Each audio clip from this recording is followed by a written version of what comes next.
উর্মির পুড়ে যাওয়ার ঘটনায় সবাই রূপাকেই দায়ী করতে থাকে, যা দেখে সাক্ষ্যদীপ বাবু রেগে গিয়ে উর্মি ও রত্না দেবীকে কড়া কথা শোনায়। তখন দীপ বলে, রূপা দিদিভাই কিছুই করেনি, আমাকে বাঁচাতে গিয়েই ওর সঙ্গে এমনটা হয়েছে, না হলে আমি নিজেই পুড়ে যেতাম। দীপের কথা শুনে দীপা বলে, তাহলে তো প্রমাণ হয়েই গেল রূপা যে নির্দোষ। এরপর সে দীপকে জিজ্ঞেস করে, তুই কি পুলিশের কাছে এ ব্যাপারে স্টেটমেন্ট দিতে পারবি? দীপ নিশ্চিতভাবে জানায়, হ্যাঁ পারবো। কিন্তু জয় সঙ্গে সঙ্গে জানিয়ে দেয়, আমার ছেলে কোনো স্টেটমেন্ট দেবে না। এ কথা বলেই সে দীপকে নিয়ে উপরে চলে যায়।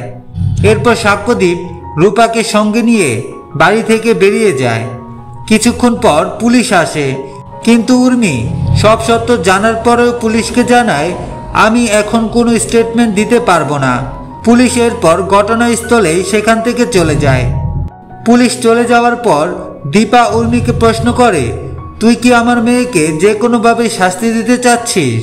উর্মি ও রত্না দেবী তখন সূর্য ও দীপাকে নানা অপমানজনক কথা বলতে থাকে।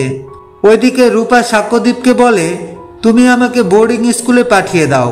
ঠিক তখনই দীপা সেখানে চলে আসে। এরপর রূপাকে বলে, আমি তোমাকে নিতে এসেছি। তো বন্ধুরা, তোমাদের কি মনে হয়, রূপা কি মায়ের কথা অমান্য করে বোর্ডিং স্কুলে চলে যাবে? কমেন্ট করে জানাও।